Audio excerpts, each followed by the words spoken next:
بسلام من السعيد للسعيدة لقبيلة المليكي المجيدة. يهدي الأخ محمد سعيد أحمد المليكي وأخي صادق سعيد أحمد المليكي من أبناء شرع بالسلام هذا الزامل إلى قبيلة المليكي أداء فرقة أبو الزهراء الفقيه.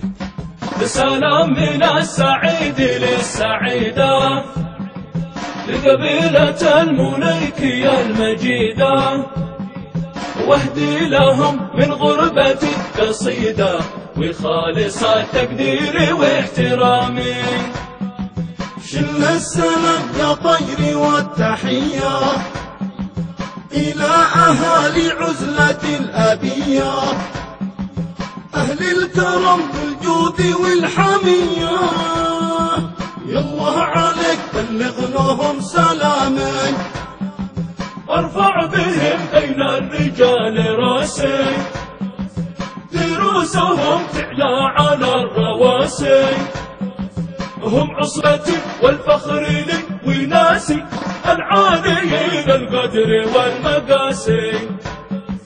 حبي لهم بزودي واشتياقي يشوق قلبي شوق للتلاقي ولا يطيب العيش يا رفاقي إلا إذا شهدتكم أمامي.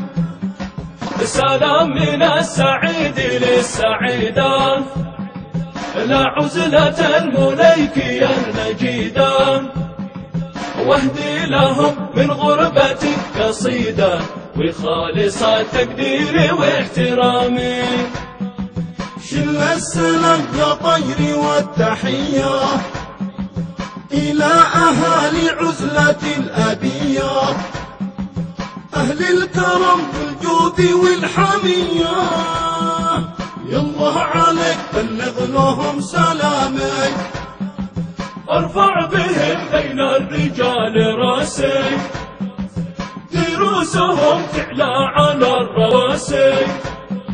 هم عصبتي والفخر لي وناسي العاليين القدر والمقاسي. حبي لهم بزودي واشتياقي يشوق قلبي شوق للتلاقي ولا يطيب العيش يا رفاقي إلا إذا شهدتكم أمامي. سلام من السعيد للسعيدة لا عزلة المليكي المجيدة واهدي لهم من غربتي قصيدة وخالص التقدير واحترامي وخالص التقدير واحترامي. للتواصل 7120416118 أو 77 270 1217 صنعاء.